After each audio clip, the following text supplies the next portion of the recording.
বাংলাদেশ ফেরত ৩ পাচারকারীকে গণধোলাই দিল গ্রামবাসী। ঘটনা বিশালগড় থানাধীন ধনছড়ি এলাকায়। অভিযোগ, রবিবার রাতে স্থানীয় চিত্তরঞ্জন দাসের বাড়ি থেকে গরু চুরি হয়। বিভিন্ন জায়গায় তল্লাশি চালাতে গিয়ে খবর পাওয়া যায় কোনাবন ও এনসি নগরের ৩ পাচারকারী গরু চুরি করেছে। পরে ধনছড়ি গ্রাম থেকে তাদের ফোন করা হলে হুমকি দেওয়া হয়। পরে বিভিন্ন কৌশলে দুই বিশাল দেববর্মা ও আরিয়ান দেববর্মাকে ধরে এনে গণধোলাই দিলে তারা গরু চুরির অভিযোগ স্বীকার করে। এদিকে বিশালগড় থানার পুলিশ ঘটনাস্থলে গিয়ে উল্টো গ্রামবাসীকে ধমকাতে থাকে। এর আগে এই গ্রামে চুরি হওয়ার পর পুলিশ তাকে পরামর্শ দিয়েছিল গরু ধরে তক্তা করে দিতে। তারা গরু নিয়ে কালকে রাত্রে বাংলাদেশ গেছে, তারা সকালে উঠতেছে, তারা দুষ্টি বলে তারা শিকার হয়েছে।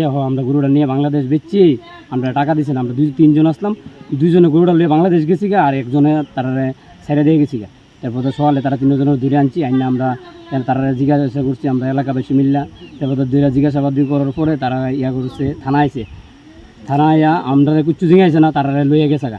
এর মধ্যে যে আমার গরুটা চুরি হয়েছে, গৃহস্থর বাড়িতে আইব এটাও না।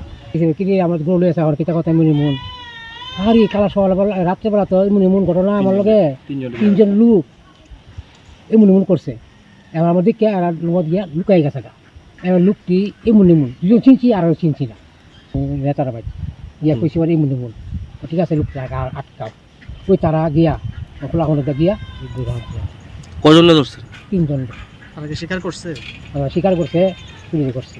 বাংলাতে গরু আপনার যে গরুটা এটা কোথায় বাংলাতে নিয়ে বিক্রি করে দিচ্ছে? বিক্রি হয়েছে।